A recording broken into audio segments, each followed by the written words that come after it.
اسد عمر صاحب فرمائیے گا، یہ جو فیصل واڈا صاحب ہیں، کبھی آپ کے بھی اتنے ہی قریبی ساتھی ہوا کرتے تھے، JUIF سے ملاقات، MQM کے وفد سے جا کے ملاقات، پھر پہلی دفعہ کم از کم میں سن رہی ہوں یہ جب سے باتیں ہو رہی ہیں بانی PTI کے حوالے سے کہ ان کا مینڈیٹ ہے، اس کا ہمیں احترام کرنا چاہیے، وہ ایک حقیقت ہے وغیرہ وغیرہ، یہ ہواؤں کا رخ بدل رہا ہے؟ کیا آپ کو لگ رہا ہے یہ کس کانٹیکس میں کہہ رہے ہیں اور کس کانٹیکس میں ملاقاتیں کر رہے ہیں؟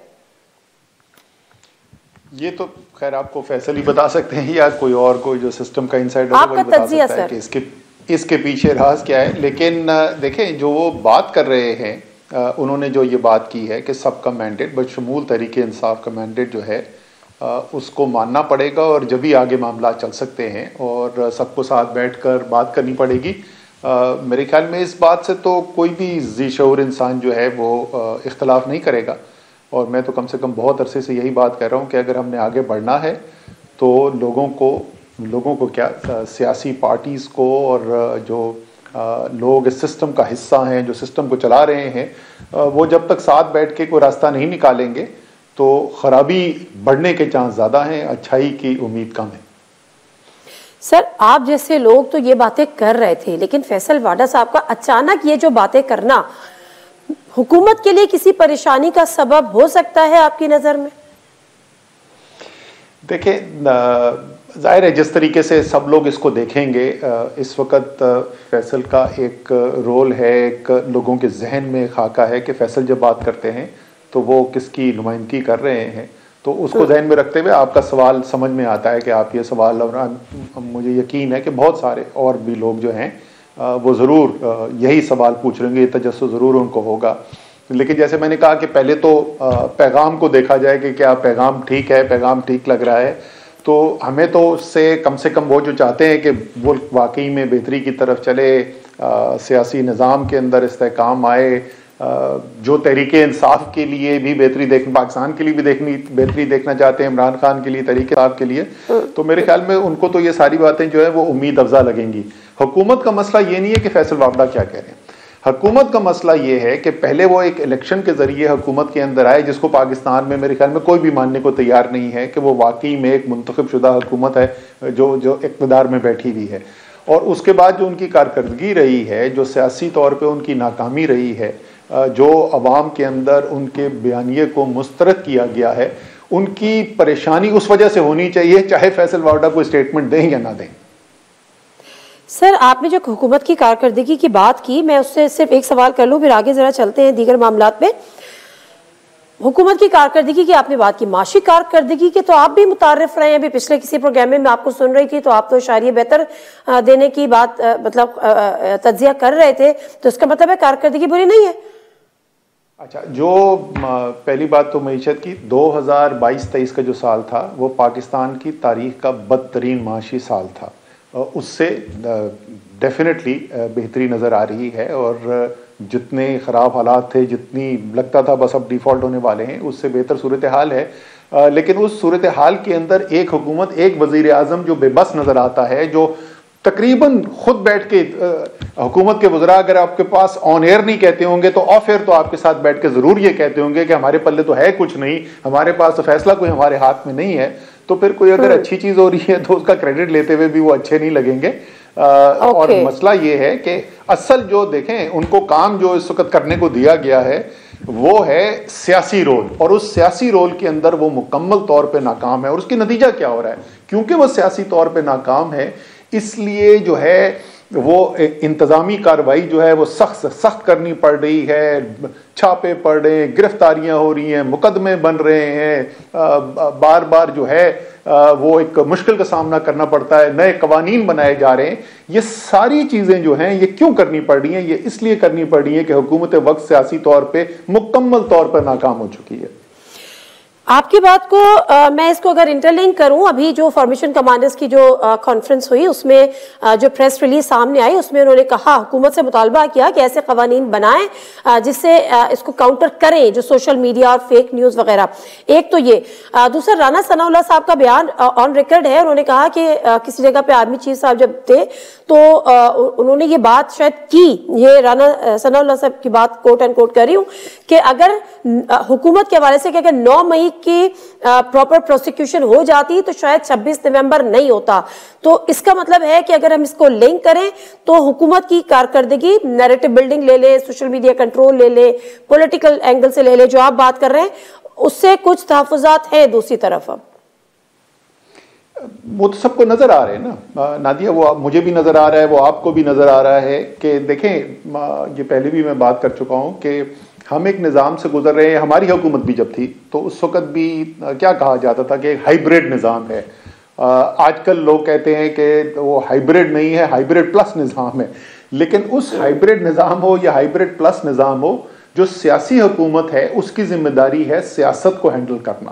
اور اس سیاست کا ایک بہت بڑا حصہ یہ ہوتا ہے کہ ملک کے اندر, عوام کے اندر ایک بیانیہ کیا ہے, عوام کس طریقے سے سوچ رہے ہیں, وہ آپ کی طرف کیسے کس نظر سے دیکھ رہے ہیں. اس میں اگر آپ مکمل طور پہ ناکام ہو جائیں گے تو سوال تو ظاہر ہے پھر خود حکومت کے ذہن میں بھی آتا ہوگا نا کہ بھائی مجھے میرا بوجھ کب تک برداشت کیا جائے گا. مثلا میں آپ کو ایک مثال دوں کہ اگر آپ کے ساتھ یا کوئی اور شخص ہو, اس کے سر پہ میں ایک وہ فوم والا گدا رکھ دوں تو پہلے تو شاید وہ وزن اٹھا لیں گے, اس کے بعد میں اس پہ پانی ڈالنا شروع کر دوں اور گدے میں پانی بھرتا چلا جائے تو وزن بڑھتا چلا جائے گا. اور اگر بہت زیادہ مضبوط کاندھے بھی ہوں تو شاید ایک موقع ایسا آئے گا کہ وہ لگے گا کہ یہ اب بوجھ نہیں برداشت کیا جا رہا. تو آپ سمجھ لیں کہ حکومت جو ہے نا اس وقت, یہ جو موجودہ حکومت ہے وہ فوم کے گدے کی طرح ہے اور پانی بڑھتا چلا جا رہا ہے اور وزن بڑھتا چلا جا رہا ہے. ٹھیک ہے, تو یعنی اس کا مطلب یہ ہے کہ آپ اس بات سے اگری کرتے ہیں کہ حکومت کی مشکلات میں اس وقت ہو رہا ہے, یعنی ان کے لیے مشکلات کا سبب ہو رہا ہے. میں let me come back to Faisal Vawda's today's talk, جس میں وہ یہ کہتے ہیں کہ جو 14 مارچ کی انہوں نے سول ڈس اوبیڈینس کی بات کی ہے وہ انٹر لنکڈ ہے جنرل فیض حمید صاحب کے ٹرائل سے. لیکن میں بتا دوں کہ ٹرائل اس سے پہلے ہو جائے گا.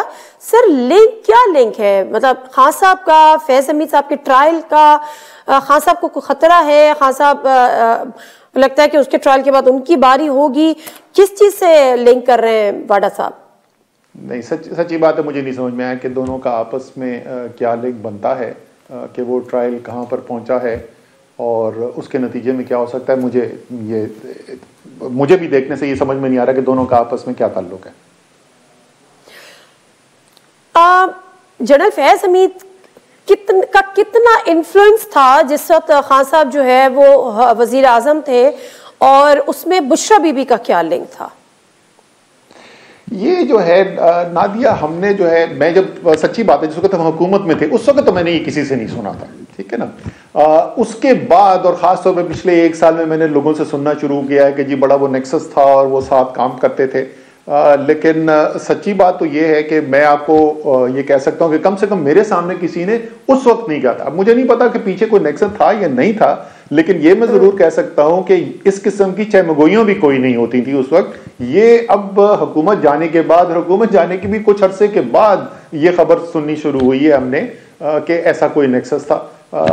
لوگ جو بہتر کنیکٹڈ ہیں وہی بتا سکتے ہیں. میری تو جنرل فیض کے ساتھ تو ظاہر ہے ہمیں کام ہوتا تھا, ہماری ایک ورکنگ ریلیشن شپ تھی, لیکن بشرا بی بی سے میری زندگی میں صرف 2 دفعہ ہی بات ہوئی ہے. تو میں اس پہ نہ مثبت نہ منفی کو جواب دے سکتا ہوں کہ واقعی اس بات میں کوئی حقیقت ہے یا نہیں ہے. کتنا انفلوئنس تھا جنرل فیض حمید کا خان صاحب کے اوپر؟ دیکھیں, جنرل فیض حمید کو ایز ڈی جی آئی, بطور ڈی جی آئی کے خان صاحب ہائیلی ریٹ کرتے تھے. وہ ان کی قدر کرتے تھے اور ان کا ماننا یہ تھا کہ وہ ایک افیکٹو ڈی جی آئی ہیں. اور خاص طور پہ کیونکہ افغانستان کے اندر بڑی تیزی سے تبدیلی آئی تھی اور وہاں پر طالبان کی حکومت واپس آئی تھی, اور تو خان صاحب کا ماننا یہ تھا کہ وزیر اعظم کا ماننا یہ تھا کہ کیونکہ جنرل فیض حمید طالبان سے پہلے ڈیل کر چکے ہیں, ان کے اچھے مراسم ہیں, اسی لیے وہ جو ہوا تھا اینڈ میں جو چینج کی بات آئی تھی, تو عمران خان کا ماننا یہ تھا کہ کم سے کم 4-6 مہینے اور, کیونکہ نئی چینج آئی تھی افغانستان کے اندر, اس ٹرانزیشن پیریڈ کے اندر جنرل فیض کو ریٹین کیا جائے. تو ان کے بارے میں اچھی سوچ رکھتے تھے. لیکن یہ بھی میں نے دوبارہ سننا شروع کیا, ابھی ٹی وی پہ بیٹھ کے میں لوگوں کو سنتا ہوں, کمال ہے, وہ اب سب کو ڈال دیتے ہیں کہ سب کو سارے فیصلے جنرل فیض ہی کرتے تھے. ہمیں تو ایسا ہوتے ہوئے نظر نہیں آیا. اوکے, تو اب معاملہ یہ ہے کہ جنرل فیض کو لے کر، لیکن چلیں ابھی اگر ہم ویسے بھی ادروائز بھی دیکھیں تو چاہے میڈیا دیکھیں یا آپ ان کے اپوننٹس دیکھیں، کئی جگہ پہ خان صاحب سے زیادہ بشرا بی بی کو ہٹ کیا جا رہا ہے یا توپوں کا رخ بشرا بی بی کی طرف ہے. واڈا صاحب بھی کہہ رہے ہیں کہ خان صاحب تو ایسے نہیں تھے، 3 سال میں ان سے ایسا کچھ کرایا گیا. تو یہ کیا وجہ ہے؟ بشرا بی بی کے پیچھے کیوں زیادہ تر لوگ ان کے بشرا بی بی کے خلاف کیوں ہیں؟ اچھا، یہ آپ صحیح کہہ رہی ہیں، لیکن میرے خیال میں یہ کوئی بہت نئی بات نہیں ہے. یہ میں کافی عرصے سے یہ جیسے میں نے کہا نا کہ یہ والا الزام کہ کوئی بشرا بی بی اور جنرل فیض کے درمیان کوئی نیکسس ہے، یہ ہم نے کبھی پہلے نہیں سنا تھا. لیکن یہ میں نے بہت لوگوں کی رائے ہے کہ خان صاحب جو فیصلے کرتے ہیں اس میں بشرا بی بی اثر انداز ہوئی ہیں اور ان کے اوپر وہ اثر رکھتی تھیں. میرا سوال تو ہمیشہ سے یہ رہا ہے کہ اچھا اس میں پاکستان جیسے ملک کے اندر خبر کیا ہے کہ کوئی میاں ہے جو اپنی بیوی کی بات سنتا ہے؟ یہ تو ہر گھر کی کہانی نہیں ہے، تقریباً ہر گھر کی کہانی ہے. صحیح بات ہے. چلیں ٹھیک ہے، ایک کہانی تو آج آپ نے انکشاف آپ نے بھی کر دیا، بلکہ اعتراف کر لیا، انکشاف کیا کرنا. چلیں میں اسی کو تھوڑا سا اگر ہم آگے لے کے چلیں. اب جو آپ نے بات کی کہ مذاکرات ہونے چاہیے، اور آپ کو لگتا ہے کہ پچھلے دفعہ جو بات ہو رہی تھی کہ خان صاحب کے باہر آنے کی بات بیرسٹر غور صاحب نے کی کہ حکومت کی طرف سے جو مذاکرات ہوئے 24 نومبر کے دھرنے سے پہلے کہ جی ہم کچھ دن میں ان کو ریلیز کریں گے، لیکن خان صاحب بضد تھے کہ نہیں ابھی کریں، اس طرح سے معاملات نہیں ہوئے. آنے والے وقت میں مذاکرات کی مطلب کامیاب ہوتے، خان صاحب کی رہائی کے کوئی امکانات لگ رہے ہیں آپ کو، دیکھ رہے ہیں آپ؟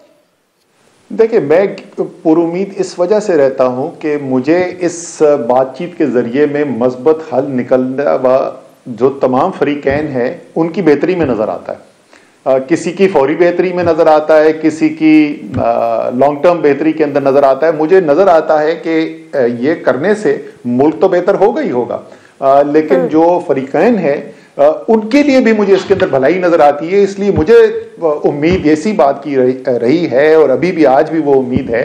اور اسی لحاظ سے اگر آپ فیصل واوڈا کے جو سٹیٹمنٹس ہیں اگر آپ اس کو دیکھیں تو وہ تقویت ملتی ہے اس امید کو کہ شاید جو ہے معاملات کسی اچھائی کی طرف جائیں اور کسی مثبت حل کی طرف جائیں، جس سے پاکستان میں جو ہمارا نظام ہے اس کے اندر بھی استحکام آئے اور ملک جو ہے وہ بہتری کے راستے پہ چلے. استحکام آنے کا مطلب یہ ہے کہ اگر خان صاحب ریلیز ہو بھی جاتے ہیں تو گورنمنٹ کو گرانے کی کوشش نہیں کریں گے، گورنمنٹ کوئی منظم تحریک نہیں چلائیں گے یا بالکل خاموش ہو کے بیٹھیں گے. شاید اس کے لیے وہ اگری نہ ہو، اگر آپ ان کو زیادہ بہتر جانتے ہیں. بس چھوٹے چھوٹے بیانات دیتے رہے، کچھ کرتے رہے، لیکن ایسا کوئی کمپرومائز کرنا پڑے گا یا ہوگا؟ کیونکہ ڈیفینیٹلی اگر نہیں تو پھر اس کا مطلب ہے کہ ادر انسٹیبلٹی. نہیں، میرے خیال میں یہ جو آپ نے بھی سینیریو پیش کیا ہے اس سے مجھے کوئی بہت میں استحکام آتا ہوا نظر نہیں آتا.